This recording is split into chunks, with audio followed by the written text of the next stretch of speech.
Thank you. Thank you, guys. Thank you. Thank you. Hello, London! For some reason, this morning, I thought that was going to be a good intro. But apparently, it's not. Hopefully, you guys will be a better crowd. I just want to say you saved Evan, by the way, because I was going to come up here and say all the slides you showed that had our logo, and the one company you didn't mention was us. But you did save him, so he did mention it, so sorry, you stole my thunder more than you thought.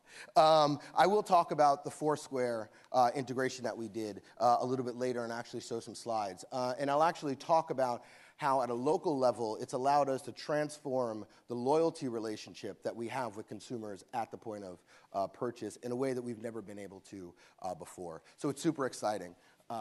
And hopefully we will be able to break some ground with you guys here as well. So what I'm going to talk about is two things. I'm going to talk about digital fitness, and then I'm going to talk about how global brands can be local. Right? And where I want to start my talk is kind of where Evan talked about too, which is evolution. But what I want to talk about is, the evolution of us as clients. And I would argue that most organizations are pretty much in the Jurassic period right now when it comes to their understanding of digital. So let's take a quick look at evolution. So here's a quick snapshot of the last 20 million years of human evolution. But what's interesting is only in the last 20 years has man had access to computers. But in those 20 years, we've seen innovation at a pace that we never have before. How many people in the room remember a time before the iPad? Raise your hand.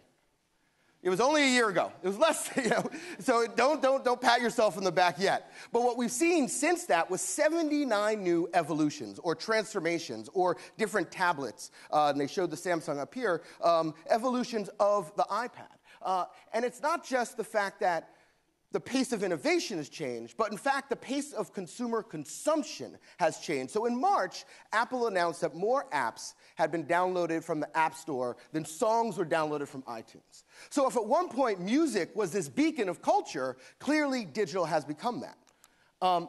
And it's so crazy that more people have access to cell phones in Africa than they do running water.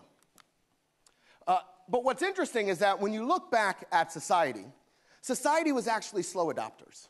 And so the first time you interacted with a computer was probably inside of some type of organization, probably a business. The first time you came in contact with the evil that is Microsoft, hopefully there's no Microsoft folks here, but that was probably inside of some organization. The first time I got email, for example, was in university. But the moment technology became mobile, social, and local, it started to take off. And we've adopted it into every single aspect of our life. Dating, finance, shopping, banking. And you heard them talk about how big of a portion of GDP that e-commerce represents in the UK. I was blown away when I read 7.2%. It's crazy. Every single aspect of our lives are being changed. And it's a generational thing. Right, I saw this little girl in the airport when I was on my way here, and in Brazil, and she went to go up to a CRT screen, and she tried to touch it, because to her, every single screen should be a touch screen. That's the world that they're growing up in. And so the younger generation are approaching digital from a point where it's been with them for their entire life. David Pogue wrote an interesting post, and he talked about he was afraid that his son is addicted to the iPad, which is funny and it's cute, if it wasn't true. And when we look at societies like Korea, which are 98% connected to the internet, they've announced that internet addiction is a real addiction. They believe it's so bad that 10% of their kids are addicted, and 30% are at risk. They actually sing songs in classrooms about how to use the internet responsibly. They have banners posted around classrooms. It reminds me of growing up with the ad council advertisements about your brain on drugs, right? That's what it's come to. And even my 84-year-old dad, the only way he connects with me is via text message. He gets a new iPhone. He's like, oh, instead of calling me, I got a new iPhone. Text me. This is coming from my iPhone 4. I was like, okay, that's great. I don't know if it's because he doesn't like me or what the case is. But many grandparents will probably see their grandkids for the first time over FaceTime or Skype. And they'll probably watch those children grow up over Facebook. And even in death, digital technology is affecting who we are. I have a good friend whose father passed away, but they were playing Scrabble on Facebook. Until this day, the game asked her to remind her dad to play his turn. And what this is it's a notion called digital death, which asks us, as a society, what do we do with big issues? As we approach 100% digital, what do we do with big issues such as mortality? What does it mean to have your data live on beyond you? There are things called death vaults, which will send you an email each week, and if you don't respond, then it'll go through and it'll erase you from Facebook. What do we do when Facebook pages become memorials? What does this mean to society? I don't have to say anything, right? First, IBM beat us in chess, and now they beat us in Jeopardy. This is all the Americans had left was Jeopardy. That's it. You know, that's all we had left. But what's interesting is that IBM didn't beat us because it outcalculated us or outprocessed us. In fact, they set out to build Watson to think just like us. So the computer actually outthought us. There's a great article written by Nicholas Carr, which says, "Is Google making us stupid?" I have so waited to say that on a Google stage. No, is Google making us stupid? And what he talks about is he says, every single technology that has transformed society has done so without us knowing that we were being transformed. And he talks about the clock. And he says, before the clock, I woke up when I wanted to, I went to sleep when I wanted to. After the clock, I woke up at a certain time, I ate at a certain time. People walked around and said, I operate like clockwork. And he suggests that Google is doing the same thing to us, that he can no longer digest long-form content because the act of searching has created him into somebody who's looking for short, quick clips. And he says that he believes society is being transformed in ways that we're not even prepared for. And when you actually look at studies that show brain scans, you see that we're actually using a lot more percentage of our brain when doing a Google search versus reading. Or recent studies show that multitasking and using mobile devices is as addictive as cocaine. So when you think about it, we might be being drugged into being a participatory society, and Facebook and Twitter are gateway drugs. And there's some guy on the corner like, I just need 140 characters. Just give me a status update. Give me a +1. and while we're strung out on technology, Google's making us stupid. Computers are becoming smarter to the point where they're approaching what people are calling the singularity, the one moment in time when there is a rupture in the fabric of human evolution and computers become smarter than humans. Now, for me, I think that Galaxy tab turned off might be smarter than me, so it might be sooner than 2045. But what they're talking about is a time and a pace of innovation that's unprecedented. So what we have to ask ourselves, are our organizations prepared for this change? How do we prepare our organizations to play in a world where digital innovation happens at this rate? So, if there's anybody who knows about surviving, it's our man Chuck. And what Chuck tells us, he says, it's not the strongest of the species that survives, nor the most intelligent. It's the one that are the most adaptable to change. And so as we look at our organizations, we have to ask, are we adaptable to change? And so what does that look like? Well, here's Darwin's Finch, Bluetooth, Android platform. You see these people, too, walking down the street. You don't know, are you talking to me? Or are you talking, what's going on here? But that's the question, is are we ready to adapt? Because if we fail to adapt, we might fail to survive or cease to survive. And if you don't believe me, let's play a little game I like to call Digital Survivor, right? So on the left, the most intelligent security agency in the world. On the right, a Brit, WikiLeaks, and a few coders. And they were able to bring down the most sophisticated intelligence agency in the world, right? What's interesting is out of the 200,000 documents that were unearthed, one of the documents said, and I quote, "I know that Google is doing some evil somewhere." Some evil somewhere. This is the CIA. It's not me. I'm sorry. On the right, a regime that has been in power for years. On the left, a hashtag that started a movement, changed the world, and transformed an entire region. On the right, iTunes. On the left, music stores. On the top, Amazon. On the bottom, Borders. On the top, Amazon. On the bottom, Borders. It's not just written on the walls anymore, it's written on the balance sheets of organizations. Countless organizations that have failed to adapt have failed to survive. Whoever would have thought that they would see the day when more ebooks were down or bought from Amazon than traditional books? And how many people remember a company called Blockbuster?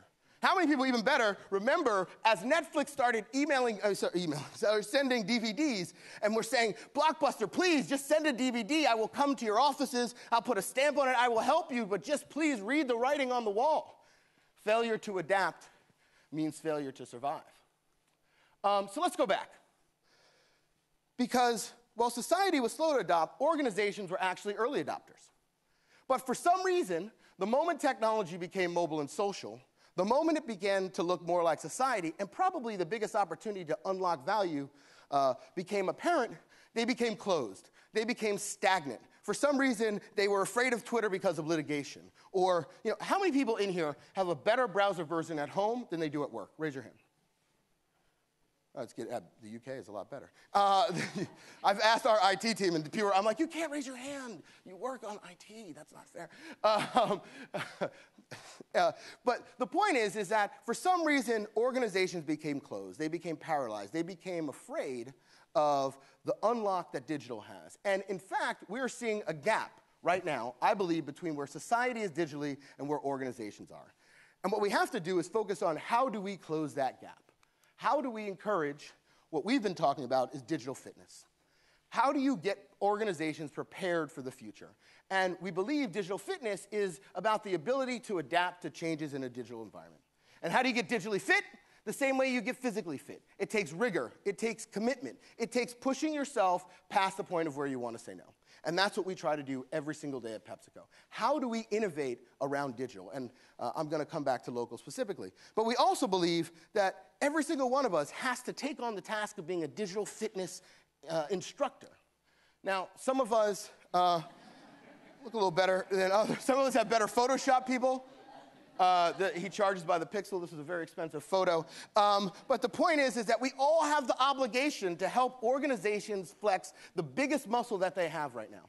And that is the muscle of digital innovation. So let's look at a model that we focus on. So this is the digital innovation model. It's got 5 simple steps. And the first step is open yourself up to innovation. How do you invite innovation into your culture? How do you go to places like South by Southwest or Le Web or Mobile World Congress or CES and go with not just marketing folks, but entire teams from sales, from supply chain to sales?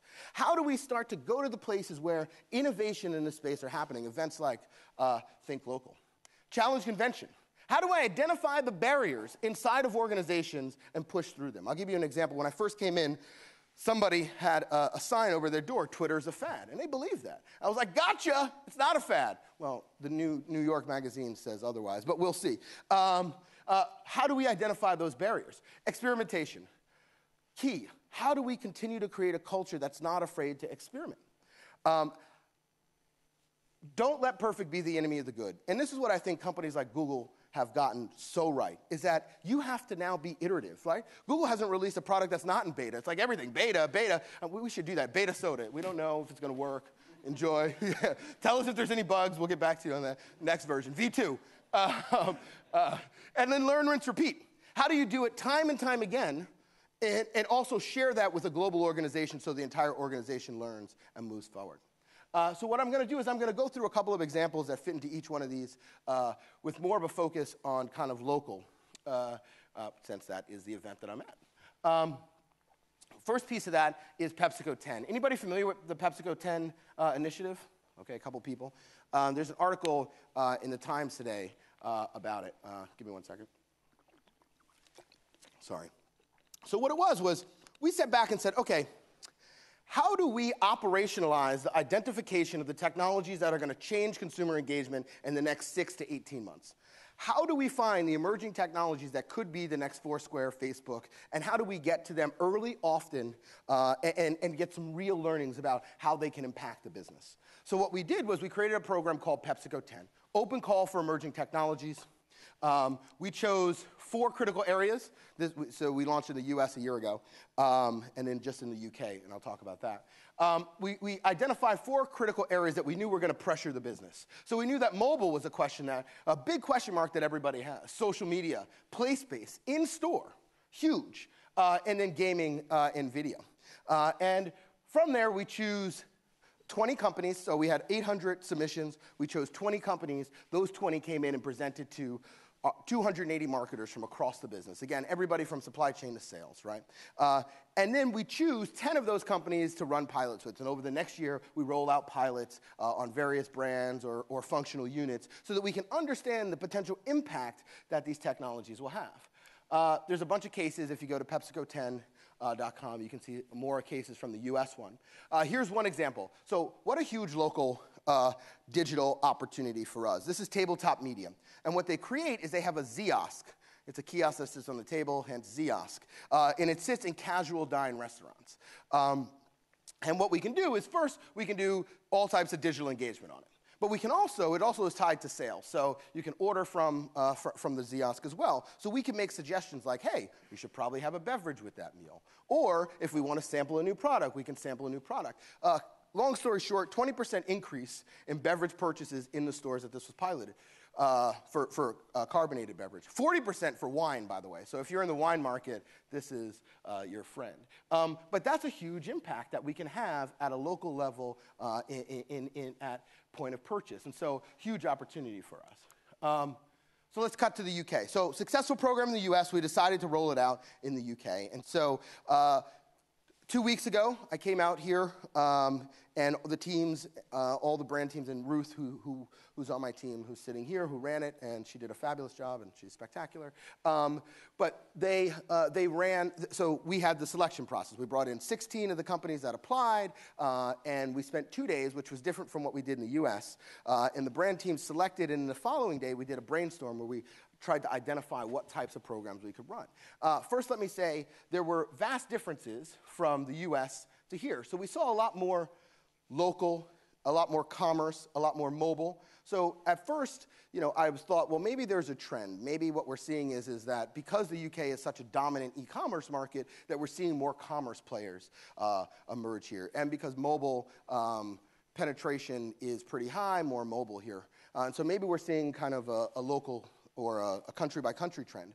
But in fact, we're probably just seeing a global trend, where a year later, there is more mobile and more focus on commerce. So you can look at it either way. We're going to announce Asia and Latin America, and so when we get more data there, I'll be able to have kind of a better picture. But speaking on that note, if you step back and you think about an organization our size, not only can I tell you what are the interesting technologies in the marketplace, because we see hundreds of them come through this program, so we can see where the resources are, where the investments are, but even more than that, I can also tell you which of those technologies can actually impact the business. There are very few organizations that have that type of insight, or quite frankly, a program that allows them to build that type of insight. So here are the 16 companies. We announced the 10 today, and I'm going to talk about 3 of them that were in as part of the announcement. So Slingshot. Anybody familiar with Slingshot? One person? Super new. These guys were like out of college. They were like, yeah, high five. I was like, oh my God, this guy's crazy. Whoa, let's mix it up.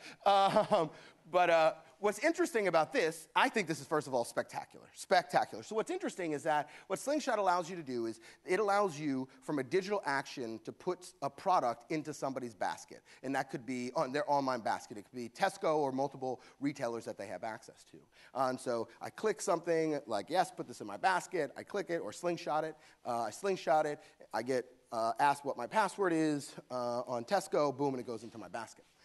Simple. But if you think about the power of that, why wouldn't we enable every single digital activity that we're doing with this, which ties direct to sale? Why would we not allow you to do that? Or even better, why would we not enable a bus sign where you walk by and, oh, yeah, I can click or text or, whatever, and buy that product right there. Huge local level activation with local retailers. And what it does is it's actually closing the loop. So what's great about digital is you can open the sale and you can close the sale in one place. What's tough for FMCG is that we can't do that all the time. But here, now we can in some respects. So I think a huge unlock at the local retail level with a platform like Slingshot. So street ads. So what this is these are local advertisement platforms, primarily showing local merchant ads, but they're building an ad network. It's a screen that stands, so it's a digital display, screen that stands about yay high. But what's more interesting is that they have a camera on it. And so the camera allows you to do gesture-based engagement with consumers. So if you look at the US, Connect, which is the Microsoft gesture, is one of the fastest growing technologies that they've ever seen, right? Gesture-based is coming quick, and people love it and they engage with it. Here's the opportunity for us to create gesture-based engagement as well as deliver some type of real insight on how many people are walking by the ad. How many people are actually engaging with it? And then because it sits right in front of store, we can drive you into purchase. So what was the entire funnel that we were able to create with this digital signage? Flypost, interesting location play. What they're doing is they're basically, as they say, scrapbooking your city. And so what they do is they use publicly available listings of events and activities that are going on. And they publish those so that you can find anything you want, a comedy show or whatever, in the location that you're in. Now, people say, well, great, Time Out does that. But the difference is Time Out only does it for big cities. This does it for every single locality around, in UK, in the US for now. What a huge opportunity for us to use a local-driven product to get super close to the consumer. So I encourage you to download it from the App Store and look at it and look for the stuff that we're going to do. I'm going to switch quickly to the Foursquare example. So what we did, we were actually the first brand to work with Foursquare. We did a check-in for charity with them, and then we moved over to a pretty expansive location-based test plan where we looked at a number of different opportunities. One, we looked at rewarding endemic behavior. So with Vons, we said, look, if you check into a gym, we're going to give you a coupon for Gatorade. If you check in the morning, we're going to give you a coupon for Quaker. So rewarding endemic behavior inside the platform. But then we said, well, okay, can we also create behaviors? Can we drive you into store and give you some reward that'll make you redeem? And so what we did with Brisk and Hess is Brisk is a gas station, about 1,500 gas stations on the East Coast. Brisk and our Lay's brand, we said, look, we are going to give you, for $1.99, if you buy them together, check in, and redeem the coupon that you get from Foursquare. But at the same time, we ran a test with a traditional tear-off coupon. So first, huge 500% increase in foot traffic that we're able to drive to Hess. Hess was like, we love this program. Keep doing more of these things, right? But for us, versus the test of traditional, a 47% increase in bundle purchase. 47% is crazy. We couldn't even believe, we had to go back and check. But this is the type of power unlock that programs like Foursquare. But even more important, we also now built a loyalty relationship with the consumer inside point of sale in a way that we've never been able to before. We drop the product off and that's it. So a huge unlock from a local store-to-store platform. How many people are familiar with Gatorade Mission Control?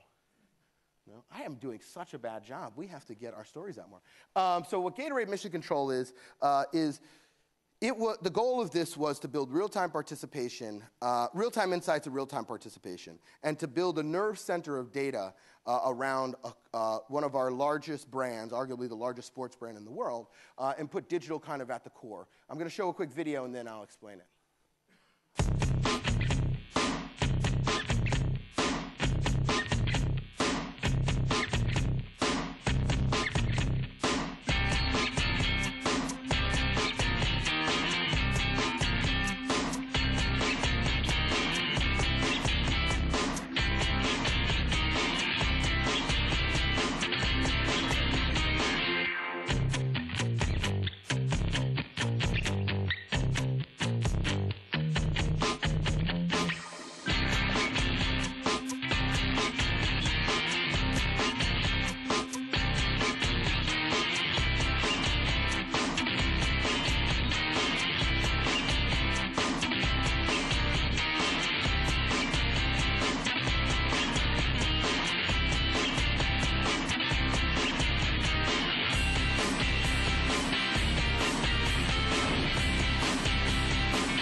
Gatorade Mission Control. So what the goal is it's this glass room in the center of the Gatorade marketing floor. But what we wanted to do is we wanted to understand, how do you transform the way you engage with consumers in social? Well, we had to rethink who are the right folks to be around the table. So this was less about who owns it, and I get that question all the time. It was less about ownership and more about leadership. What are the functions that are going to be necessary for us to lead in this space? And so who sits in the room? There's 5 people.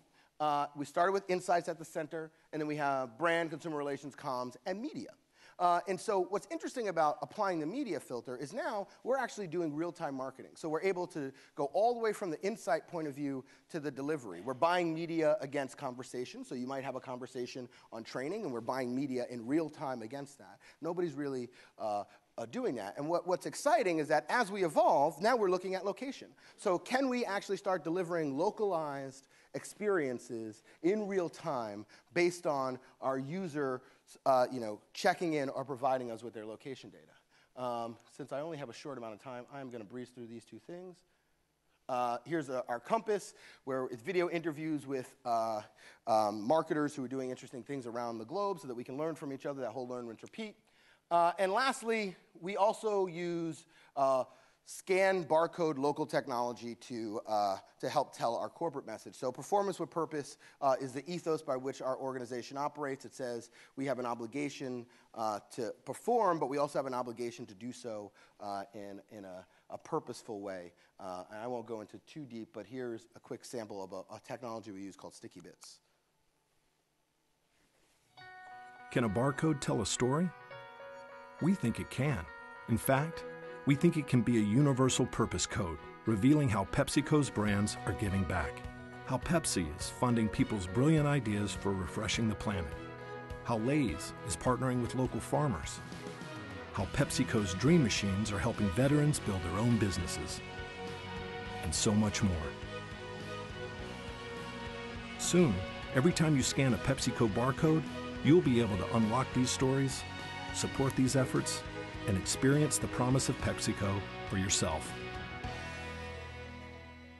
So this was a nice way to use an emerging technology to bring to life kind of our business ethos. So with that, back to dinosaur, Jurassic period. Thank you, everybody.